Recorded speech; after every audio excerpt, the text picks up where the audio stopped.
Hello, everyone, and welcome to Mist Valley Entertainment News. My name is Dread. Once again, it is early in my morning, but as soon as I saw this video, I knew I had to instantly jump in and react to this. I'm not going to watch this first. I have not watched this first. I have not listened to this first.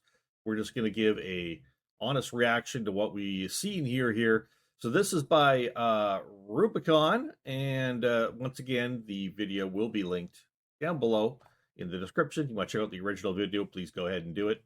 If you like the original video, give a like to Rubicon's original video and give a follow or do whatever, all that good stuff. We appreciate the people out there who are putting out content like this that I can react to. Let's be honest, I get my news off of YouTube. I don't have a television. I don't have cable. I don't listen to the radio. I get most of my news off either certain sites that I do trust, mainly trust off the internet, where I get my news sources, or I go straight to YouTube and see what's out there. And I like the fact check, but I don't always have time to do it. So you know what? Always important for people to do fact check your news, because news is not what it used to be back earlier in my day. I will say that for the younger people out there, news used to just report the news and just the facts, and not have any political bent, any ideology behind it, anything else. There was just, this is the news. You make up your own decision. News doesn't do that anymore. So be careful with news, people. That's what I'm saying. But we're moving on right now. This is called Starfield has a new low. ... And I'm interested to see what Rubicon has to say, so let's get right into it. Hey, what's going on, you guys? It's Rubicon here, and we seem to have a returning guest here Hey, to kitty. the channel, a friend of the channel, my cat Chippy. Nice. Say hi, Chippy. She Hi, don't, Chippy. she don't want to talk, but so Chippy was actually just telling me how pathetic Starfield is, and I can't help but agree with her there. Wow. So what I'm about to report isn't breaking news by any means. I mean, I'm pretty tardy to the party on this, and I've talked about Starfield. I mean, Trent often tells me about Starfield. No, he doesn't. Trent talks about boobies and things. But anyways, stay over there, Trent. Wow, it's early in my day. So your cat told you how bad Starfield was. That's great. Everybody leave Chippy and an exclamation mark. Chippy and an exclamation mark down below if you like cats. A lot on this channel, so I feel like I should mention it. But Bethesda recently, in the past 3 to 4 weeks, has been going on the Steam reviews that are very negative of the game. Oh boy. And they have been leaving suggestions on how to properly play the game. Sorry, it looks like they were doing this about 2 months ago, and then it was reported. If you have a game, quite honestly, that you have to tell people how to play it, because when people go play it by themselves, they don't do it correctly, and you're like, no, that's not how you play the game, well, then your game is too difficult to figure out, right? That's the first thing I'll say, and that's an honest answer. I mean, clearly, if people can't figure out on their own how to play a game, then it's clearly too difficult. I would say this game probably isn't difficult, though. It was written by toddlers, clearly. See what I did there? Toddlers. Those who follow Todd, the toddlers. Did I mention it's early in the morning? Yeah. And I gotta get ready for work soon, so we're pushing this out. Let's go. A little bit later than that, so that's whenever I heard the reports that they were doing this. But I checked some of the replies, and they're all the way from November 2nd.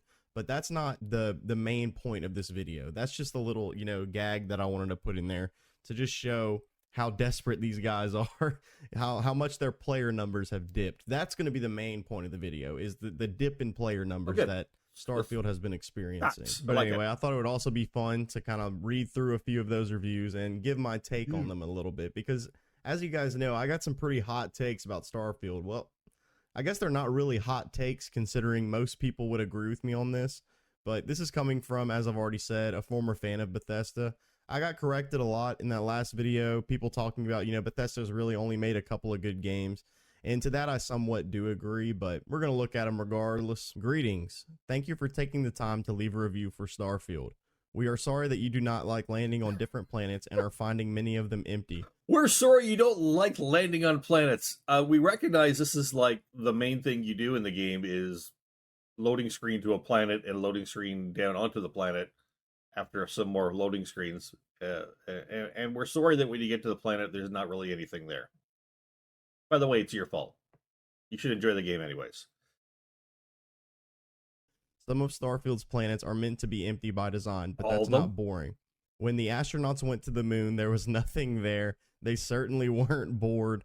The intention of Starfield's exploration is to evoke a feeling of smallness in players and make you feel overwhelmed. So maybe it should be called like Scientist Field. And they should give you, hundreds of hours of scientific experiments to do. And they should also tell you, by the way, this is very new technology. And if one thing goes wrong, you're never getting off this planet and back home.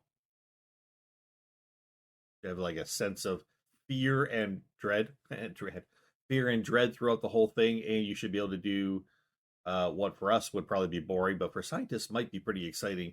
Little mini experiments for hundreds of hours or whatever, right? That's what you should do.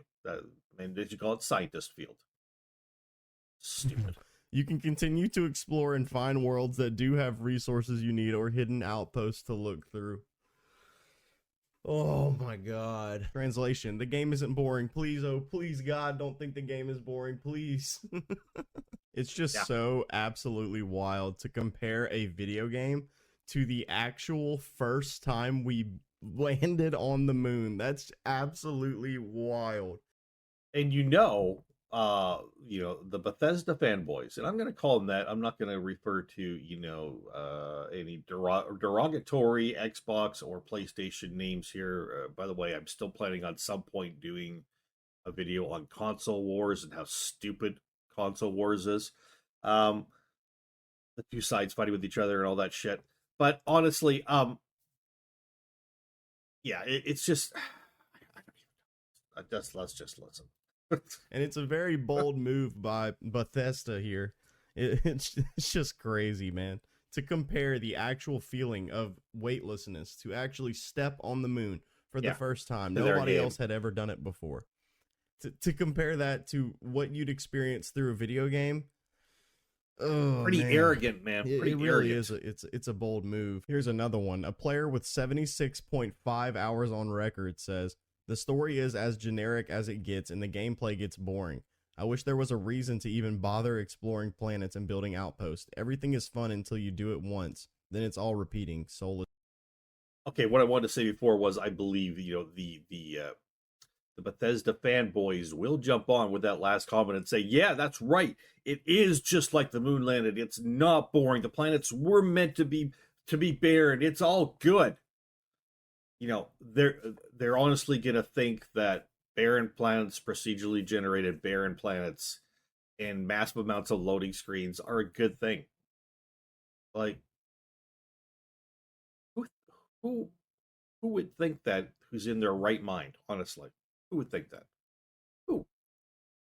If you're in your right mind, you would never think that. Remember, people, there are a lot of people with mental illness out there. It affects people in different ways.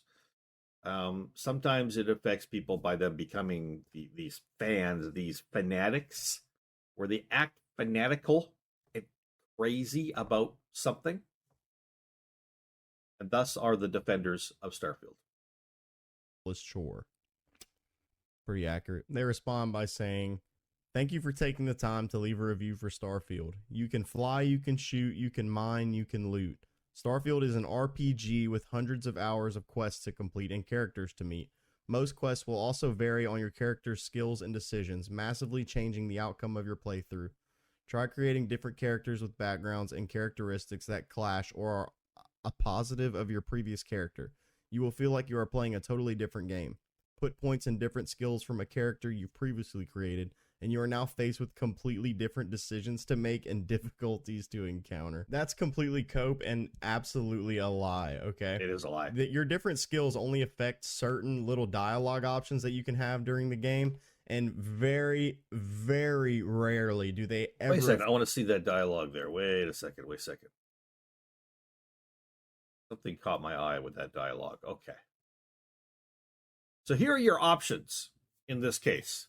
You could use intimidation. Get up, follow me, don't follow behind. You could use medicine. I'll heal you first, then we'll run to your ship together. I bet you those are exactly the same option. You're just using either intimidation or medicine to get the same thing. Then your injuries will make this slow, but I'll cover you. That's again three options that are all the same. You and he are going to his ship together, or pass, not worth the risk, sorry. So you've only got, they make it look like you've got 4 options, but you've only got 2 options. And because there's 3 things that are the same option, they're obviously trying to push you in one direction, which is taking the guy and going to a ship. Right? There's only 2 options there. It's either take the quest or don't. Please, please, please, please, please, please, please take the quest, because there's nothing else to do here on this planet. Please take the quest. We will make you do the 3 different ways you can take the quest, but they're all the same. Terrible. Can have during the game, and very, very rarely do they ever affect anything in game. It's usually like a little throwaway line that earns you some extra clout with your companions that, you know, all have the same exact base characteristics. It's just such a weird point to make, and such an easily provable one to be completely false. Also, the whole character creation thing, I'm pretty sure the only thing that actually has any real in-game ramifications is your like religion that you choose, and it just gives you a few extra dialogue options too. And also on top of that, the whole, you know, parents thing where you can like actually visit your family, that's pretty cool. But other than that, nothing's going to change the base game. All right. Pretty much everything's going to be exactly the same no matter what you do, no matter what points you spec into. It doesn't really matter. Hope you like the moon landing also, over Bethesda, and over and over again. It's not your job to tell us what we think of the game. Okay. Yep. You make the games. In this case, you made a pretty bad game. I'm not going to elaborate on why I think the game is bad. I already did that enough in my old video, but it's not your job to tell us what we think of the game. All right, your job is to make the games. We play them. We let you know what we think about them. And this brings me. So Bethesda's being their own marketer is what they're trying to do. They're not only trying to tell you, you know, you need to buy this game. You need to have this game. This game is life-changing, life-affirming. It'll make your life so much better. By the way, this game is really great. And in spite of the fact that you're going to play it and possibly think it's not great, it really, really is great. You're just wrong. Keep playing it until you agree. Like crazy cultish stuff. It is literally crazy cultish stuff. It is like mind control. It's like trying to control what you think about things. We're going to sell you this product. We're going to tell you how much you need this product, how much you want this product. We're going to sell you the product. And then when you react badly to the product, we're going to tell you you're wrong. And we're going to tell you again and again and again and again and again until you begin to get in line with us that I guess the game must be actually really good. Even though that's not your real opinion. It's literal mind control. It's my next point, the absolute demolishment of their Steam review score. It has gone from mostly positive down to mixed, and then now it's reflecting that all of the recent reviews are mostly negative on Starfield. Really? Just look at this, man. These are that not far good down? numbers for a AAA release that reviews happened, you know, not even a year ago. That's not good. So the last 7,000 and some... Last 7,339 reviews are mostly negative. So the more people are playing, okay, don't Xbox fans, do not blame this on the Sony ponies, as you call them. First of all, these people don't exist except for in your own mind. There is no console war out there. There is no army of people on the other console coming out to destroy you and review bomb your games. It doesn't happen.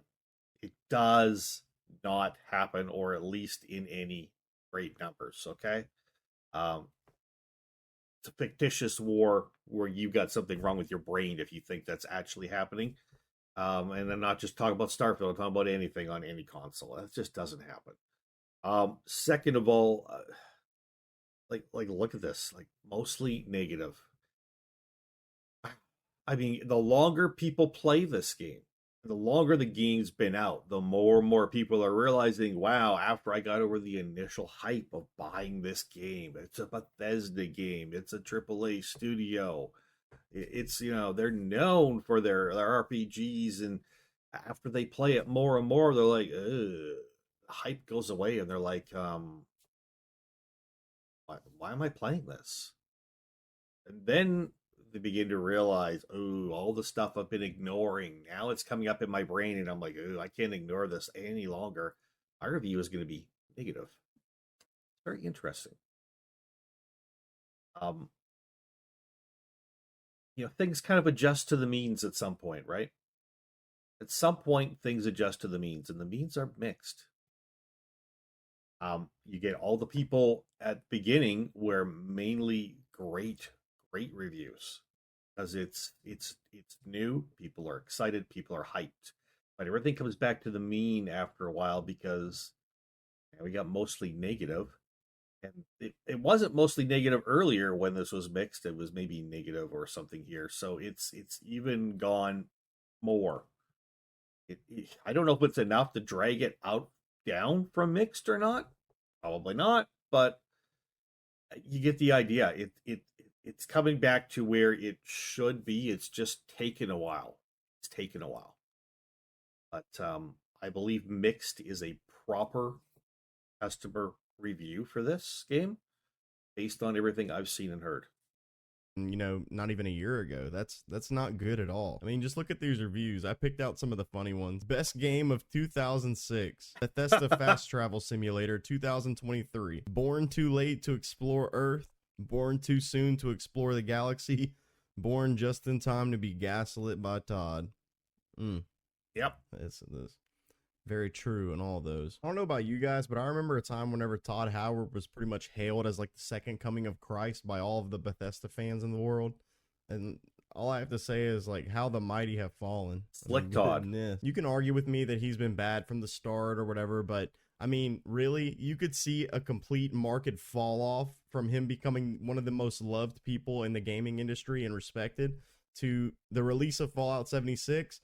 And then he just took a nosedive in popularity. And now he's like one of the most hated people, in all of game development. So anyway, to Todd Howard, I think there is still hope for you, Todd. A lot of people in the comment section are going to eat me alive for this take. Yeah, I don't know about that, man. I still think there's hope for you.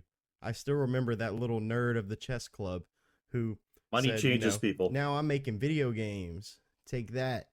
Money Take changes that, people. Bullies. I'm in the chess club. The other kids in the block would say, I'm going to play quarterback for the Cowboys. And I'd be like, I'm going to make video games, and everyone's going to play them. Like, you dork. Go back to the chess club. Who's laughing now? Yes, I was in the chess club. I still remember that old Todd. And I believe he's real, damn it. I believe he can come back. But anyway, let's take a look at the recent Steam charts for Starfield Probably not and compare likely. them to some other games. I'd say mostly negative on Todd doing coming pretty back. well in comparison. So as you can see, they had about 8,000 playing an hour ago. They had about 16,000 over the past 24 hours. And then all time, they had 330,597. So they've gone from 330,000 down to 16,000, is what you're saying? Or possibly even 8 at this point. 16 over the weekend, I guess, or whatever they're saying. Or 16 over the holidays when people are off. Huh. Interesting. That's, let me think, even if we take this larger number of 24-hour peak of 16,000, okay? And you figure that's going to be somewhere maybe near what they're going to be on a weekend, because this, in this case, is like Boxing Day, Christmas kind of area, right? Take that and you subtract from 300. I'm gonna say we're looking at roughly. You've lost roughly 313,500 players, roughly. Huh.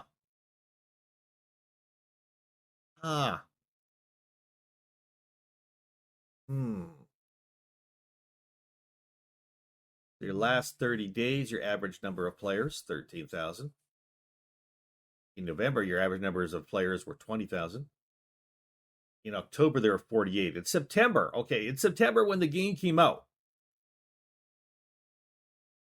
your average number of players was 145,000. You're like, hey, that's pretty decent.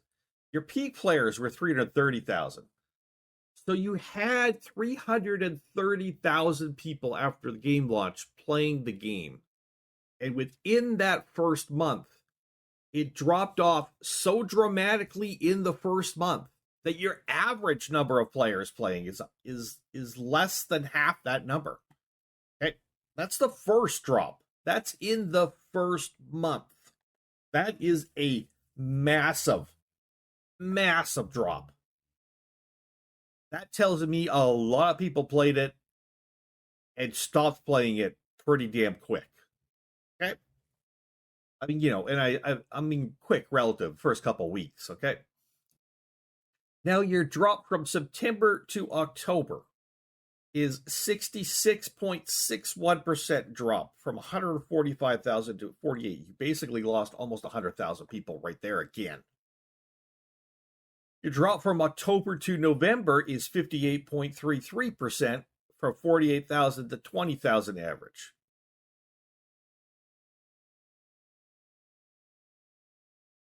This is a calamitous drop, people. And then over the last 30 days, which is basically most of all of December here, your drop has been another almost 34%. From 20,000 down to 13,000 average. Even if you look at peak players, 330,000, 137,000, 43,000, 30,500.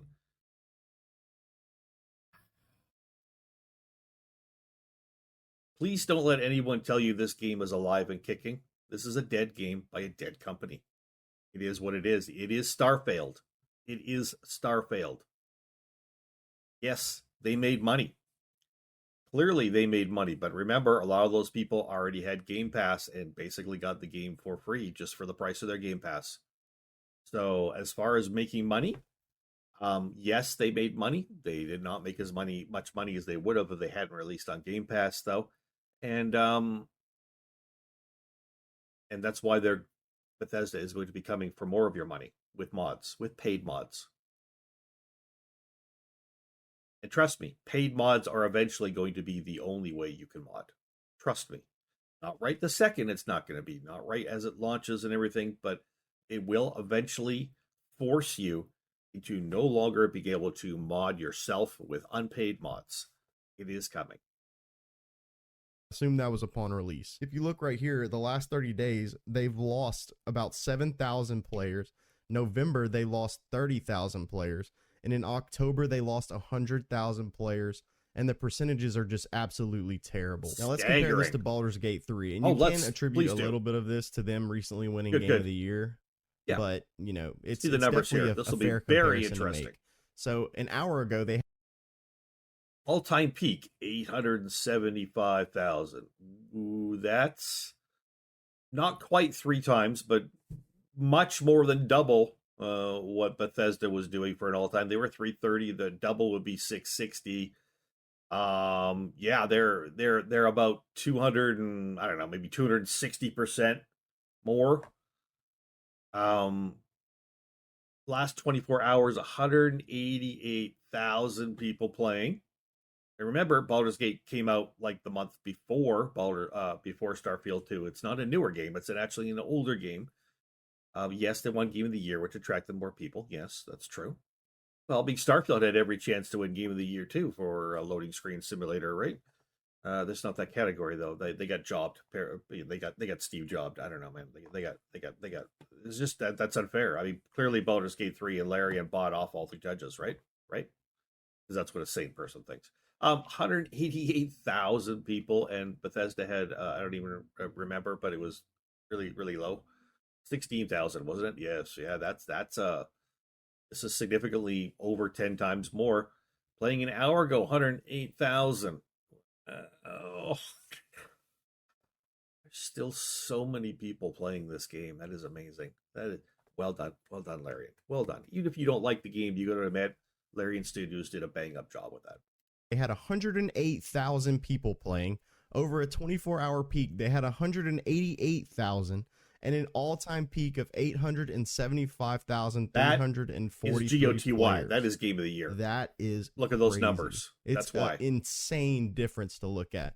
And it really does speak to the difference in quality between these two games. Even though Baldur's Gate came out approximately a month before Starfield, it just shows that Starfield is just not that great of a game, man. If they had that much of a fall off in the little time that the game has been out, it's just not good. Stop that right here just to remind you all that if you're enjoying this video, please remember to subscribe, ring the bell for notifications, and drop a like, and please feel free to drop into the comments. I'd love to hear what you think about this and anything else. I don't know how Bethesda can look at this as a success, which they absolutely do. Actually, I'm going to rephrase that. I totally understand how they look at it as a success. It's because it's sold a lot. And that's really all Bethesda really has cared about in the past decade about is just money, sales. money, money. I mean, they re-released Skyrim. How many times are we at now? Like 6 or something? You can correct me in the comments. I know you guys will. You can't really think that a company cares about anything other than money. Whenever they re-release the same Elder Scrolls game that came out in 2011. And when a company cares only about money, they look at the consumer and they don't see their fans, they don't see people they need to listen to, they just see people that they need to reach into your wallet. That's all they see is an open wallet. That's it. You are just money for them. That's it. 11 about 6 times already.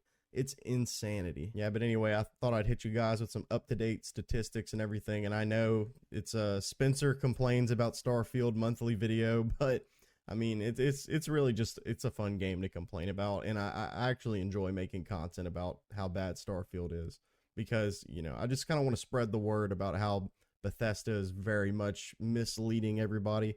Yep. And it's so crazy. It's the most crazy copium I've ever seen to just have them go on the Steam reviews and try and reply to it to save face. It's just, it's insanity, man. But anyway, as always, if you like the video, please give it a like. If you Very cool, Mr. Rubicon. I appreciate your video. Thank you for allowing me to do this reaction. Everybody, thank you all for your time. I hope you enjoyed this. You got some facts out of this, as well as some entertainment. This is Mist Valley Entertainment News. We cover a lot of gaming news. We've been pretty much focused on things like Bethesda. We've also focused on The Day Before. We focused on Baldur's Gate. Those have been kind of the big stories this last half of the year, though. So I could probably talk about Diablo 4 a little bit, but quite honestly, I don't play it, and it's a little bit harder for me to jump into that franchise and talk about it, even though I have friends who play it and tell me all about the difficulties there. But there are other things we can and will talk about as well as not just gaming news. We do some stuff on celebrities. We do some stuff on television and movies, music. Whatever kind of tickles my fancy is things I will react to or things I will give news about. So I hope you enjoy the channel. I hope you enjoy content I bring you. Like I say, if you do, please consider subscribing to the channel, ringing the bell for notifications. Check out the links down below to my other YouTube channels and my Twitch channel and my Discord channel. Everybody, I hope you're all having great holidays. My name is Dread. This is Mist Valley Entertainment News. Good night.